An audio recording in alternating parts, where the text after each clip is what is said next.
Alright, hopefully this is going to be a short video. I'm going to show you why they sent me the wrong one. First off, well, I guess I don't have to show you why. I'm going to tell you why. This is an 83 XLH, but this master cylinder is for an 88. And that's why when I ordered the rebuild kit, they sent me the wrong one. It's not their fault. It's my fault. I didn't know. So I had to find this one. This isn't, it's not a 5/8. I think it's 3/4, might even be 1 inch, I don't know. But this is a larger master cylinder because there's no front brake. So I guess they wanted more power in the back, which is great for me, but I'm having a hard time finding a rebuild kit. But I'm going to get it apart and see if it's something I can fix without a rebuild kit. So I'll show you that. First, we'll get this clevis off here. Mine's got a little quick release pin. I don't know if you can see past my hand there, but and then this big pin here and a little bitty pin, cotter pin goes in there, and whammo, pedal is removed. I got some rags here on my exhaust. Take this line off.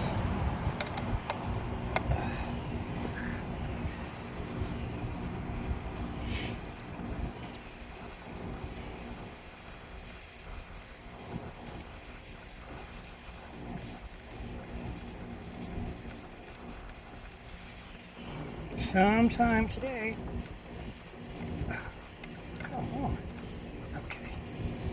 I'm going to set this over here on the timing cover.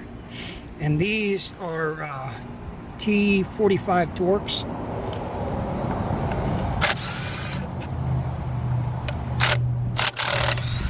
And just like that, master cylinder is off.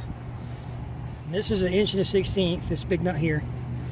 And then I'll have to show you all this. I'm going to get it inside, get it on my desk, and I'll show you all that. We'll get it apart, see what's going on in there, see why. It'll build pressure if I'm pumping the pedal fast, but if I stop and then just slowly depress it, it just goes all the way down. I lose pressure. So there's got to be, I think the main plunger's probably got a tear in it or something. But let's get it apart and find out. Okay, I'm just going to get to work. I didn't even take the top off, take fluid out. Like I said, this is an 1/16", and I broke it loose while it was on the bike. So, which is a good idea, good thing to do.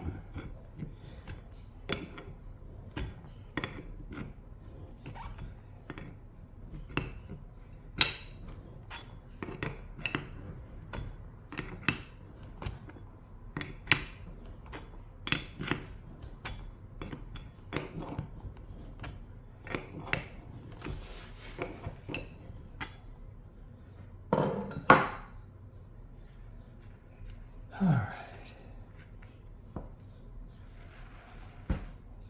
Not sponsored. Rad lunch. Okay, and this is the main piston all through here. If you can even call it a piston because it doesn't move. Now you're going to want to turn it over if you didn't drain it so the fluid stays in there. Because by taking this out, between these two O-rings makes a chamber where the fluid stays, because these holes, there's no fluid here, no fluid here. But like I said, I didn't drain that, so it's an open chamber now.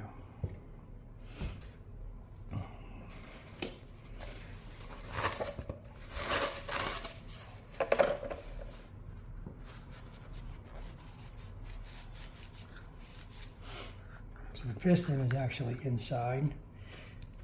That goes there, and it's a little interesting, and this is a little trick of mine. I'm sure I'm not the only one to do this.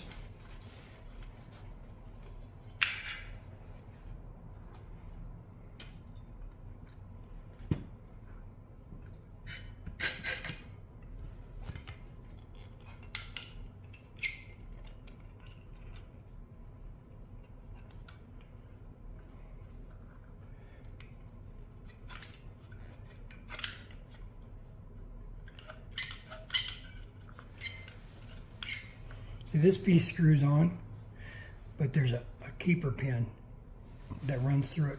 Once you get the inner portion lined up, so you can see where these two pieces thread together right here. Here's the seam. So we got to get that pin out.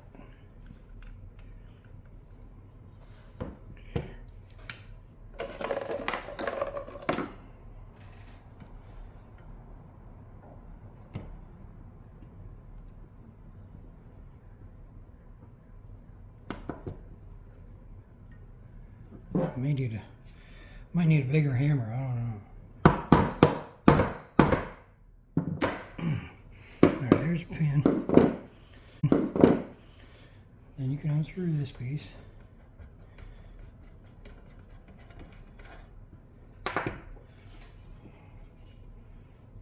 Release your caulk gun.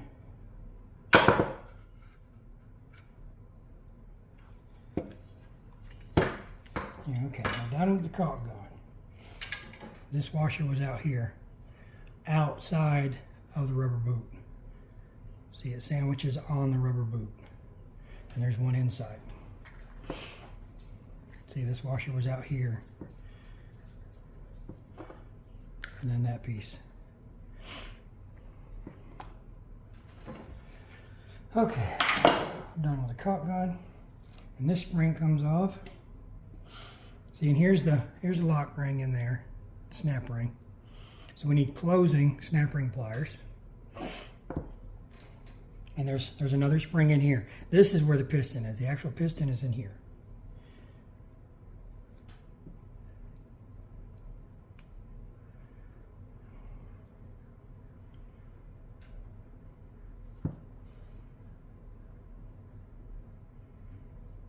Come on.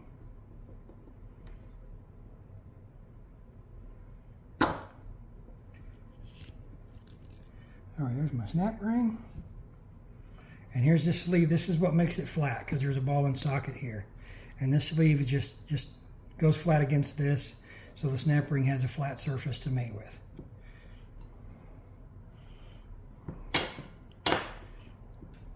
And here's our piston.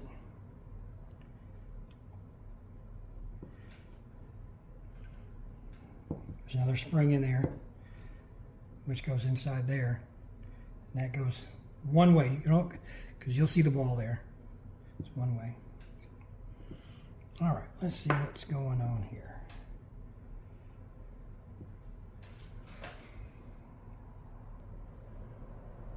I don't know what happened there. The phone just went off. All right, this is the plunger. Spring on this end. See, and this is like a kind of a one-way valve type thing, the way that this flaps up. And this is my problem. See if I can get you in here. Close. See, there's a tear there. And there's a tear there. So I think the reason it was holding pressure when I would press the pedal quickly is because it would push this out and it would actually seal. And when I press it slow, it let the fluid just completely bypass. So, well, I know what I got to order, and can't ride till then. So, stay tuned. I'll get the parts in, and I'll show you me rebuilding this, putting it all back together.